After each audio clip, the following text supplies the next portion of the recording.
You're listening to Pennsylvania Mountain Stories, a book of Appalachian folktales compiled by Henry W. Shoemaker.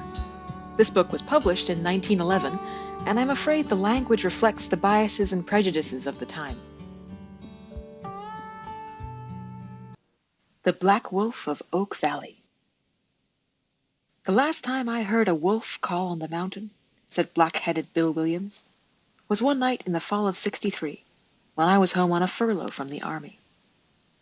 We were discussing the passing of panthers, wolves, and other animals from Pennsylvania, on Bill's spacious porch, which overlooked the Susquehanna Valley with the towering Allegheny Mountains far to the north that seemed to be an impenetrable wall between us and the different race of people in York State.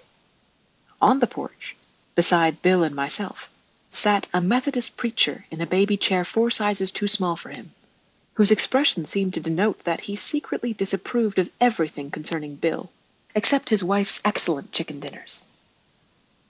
Yes, it was in the fall of '63, but then wolves have been killed much recenter than that, but not around here. There are too many railroads and hunters. They did kill an odd kind of black wolf over in Oak Valley about 12 years ago. I was over there cutting ties at the time, but I always thought it was more devil than wolf. What is that? Said I, who was surprised to find that even with the side-whiskered preacher present, we were to hear a spook story. Well, said Bill, there was a fellow over in the east end of the valley named Silas Werninger, a lazy cuss, who never cut a cord of wood in his life, and one Saturday night he was at old Tommy Mertz's hotel in Youngmanstown and got into a row with a couple of old farmers, and before they could stop him he had shot them both. One died, and was on his horse and off to the mountains. After a couple of weeks he tired of playing catamount, and at night used to visit his wife and children, who lived in a log cabin on the outskirts of Jacobsburg. At first people did not like to tell on him, but it leaked out, and a posse surrounded him one morning before daybreak. But his dog gave the alarm, and he decided not to come out. The constables then decided to go in after him, and standing in the second-story window, he riddled 2 of them with bullets as they were battering down the door with a fresh-cut telegraph pole. Werninger kept up the shooting until his ammunition was exhausted, and then someone in the posse, I think it was Sam Himes, pitched some burning rags through the garret window and set the house on fire. Mrs. Werninger and the 2 little ones ran out to safety, but Silas shouted he would never be taken alive and coolly cut his throat with a razor. When he didn't come out, the crowd ran into the burning building and found him lying dead. They were just able to get his body out before the roof fell, and they laid him by the well until the coroner came. After that was over, the question came up of a funeral. The Lutherans had a graveyard, and so had the evangelicals, but there was a kick from both parties about burying a murderer and a suicide in consecrated ground. So to quiet things down, he was buried after night in the center of a grove of thrifty white oaks, not far from the road that runs from Jacobsburg to Youngmanstown. All was well until the cold weather came on.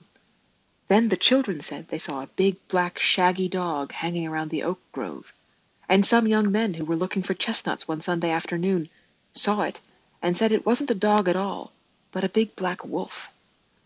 The old men at the hotel said there hadn't been a wolf in these parts for 20 years, and the ones they saw were grayish-brown and never black.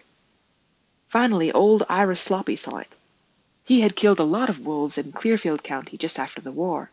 He was positive it was a wolf, but its color was a bit strange.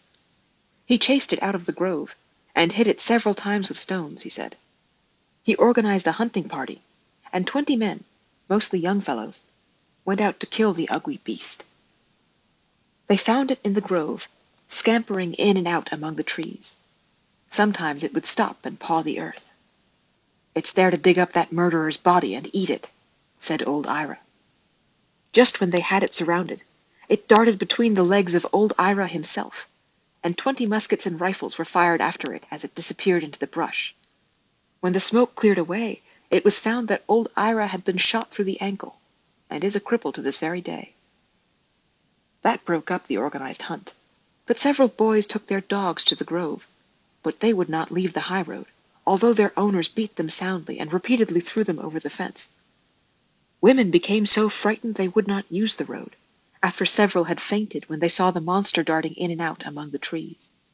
The situation became so unpleasant that it was decided that the wolf must be gotten rid of at any cost. Previously, no thought had been given to a supernatural origin of the wolf, but one day Sam Himes chased a deer clear over to the Spring Run Bridge, and as he was near the home of the famous witch, Granny Myers, he stopped in and told her the whole story. "Oh," said she, "I knew that business all along. That ain't no wolf, you foolish, that's poor Sile Werninger's spook. He ain't been happy since they planted him in them lonesome woods. If you go back and put him in the Lutheran cemetery, you'll see no more of that wolf." Sam Himes dropped the chase then and there, and went back to Jacobsburg.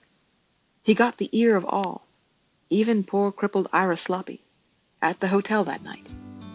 Nothing was said publicly, but the next morning all that remained of Silas Werninger was dug up and buried beside the body of his mother in the Lutheran cemetery.